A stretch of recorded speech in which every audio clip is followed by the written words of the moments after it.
শেখ হাসিনা সরকার পতনের দিন ৫ আগস্টে মোহাম্মদপুর থানা থেকে অস্ত্র লুট করে দুর্বৃত্তরা। এ সময় ভিডিও ধারণকে কেন্দ্র করে দুপক্ষের সংঘর্ষে গুরুতর আহত হয় বেশ কয়েকজন।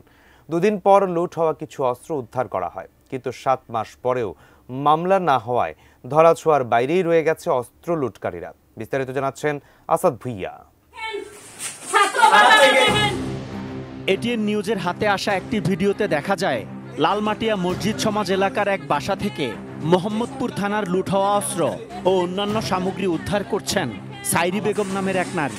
তিনি জানান, বাসার মালিক মায়া বেগমের ছেলেরা আছে এর পেছনে। এগুলো আপনি কোথায় পেয়েছেন? এগুলো জাফরের ঘরে পাইছি স্যার। জি। কোন জাফর? জাফর, মায়া রানীর ছেলে জাফর। ৫ তারিখে রাত্রে নিয়ে আসছে। কোথায় থেকে এনেছে? থানার থেকে আনছে। লাকি বেগম নামের আরেকজনের অভিযোগ, অস্ত্র লুটের ভিডিও ধারণ করায় মায়া এবং তার ২ ছেলের হামলায় মারাত্মক আহত হন তিনি।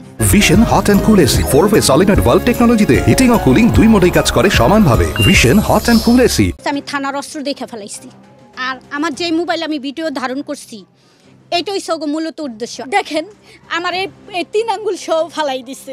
আমি এইভাবে একবার ঠেকাইছি, এইভাবে একবার ঠেকাইছি। এরপর সাইরি বেগম ও লাকি বেগম মামলা করেন মায়া বেগম ও তার ছেলেদের বিরুদ্ধে। তাদের নামেও মামলা করেন মায়া বেগম। এদিকে হামলার সময় বাধা দেয়ায় কুপিয়ে হাতের আঙ্গুল কেটে নেয়ার অভিযোগ করেছেন সালমা বেগম নামের আরেকজন। আমরা সবাই মিলে বাধা দিছি, এই বাধা দিছি এটা আমার অপরাধ। এই হাতে আগে কূপ দিয়ে ফালাই দিছে, তারপরে এই হাত কূপ দিছে, 2 আঙ্গুল নাই। পেটে কূপ আছে, পেটে পার মারতে নিছে, পেট ঠেকাইতে যায় তো আমার হাতে আঙ্গুল গেছে। আমরা একটা ভিডিওতে দেখতে পাচ্ছি যে আপনার বাসার ভিতর থেকে।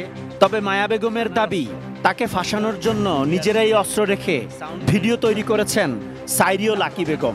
আপনার বাসায় অস্ত্র আসলো কিভাবে? আমি জানি না ভাইয়া, আমি জানি না। এটা ওরা করছে। ওরা কারা? ওই যারা আমার বিরুদ্ধে তারা আমাকে তারা মারছে। আমার মাথায় 10টা সেলাই আছে।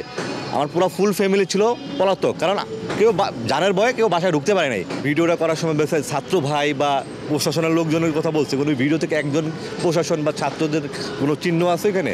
থানা থেকে অস্ত্র লুট, এ নিয়ে প্রকাশ্যে মারামারির ঘটনায় হতবাক সাধারণ মানুষ। ভয়ে ক্যামেরার সামনে কথা না বললেও দোষীদের বিরুদ্ধে আইনি পদক্ষেপ না দেখে ক্ষুব্ধ সবাই। যাদের অস্ত্র লুট নিয়ে এত কারবার, সেই মোহাম্মদপুর থানার পুলিশ এ ব্যাপারে কথা বলতে চায়নি। তবে বিষয়টি খতিয়ে দেখার কথা জানিয়েছে ডিএমপির ঊর্ধ্বতন কর্তৃপক্ষ। আমাদের কিছু অস্ত্র এখনো বাহিরে রয়েছে, যেগুলো এখনো আমাদের উদ্ধার করা সম্ভব হয়নি। তবে অস্ত্র উদ্ধার অভিযান আমাদের এখনো অব্যাহত রয়েছে। ঘটনাটির প্রকৃত রহস্য যেন বের হয়ে আসে, সেই ব্যাপারে আমরা প্রপার গাইডলাইন আমাদের আয়োগকে দেব। Asad Bhuiyan, ATN news, Dhaka.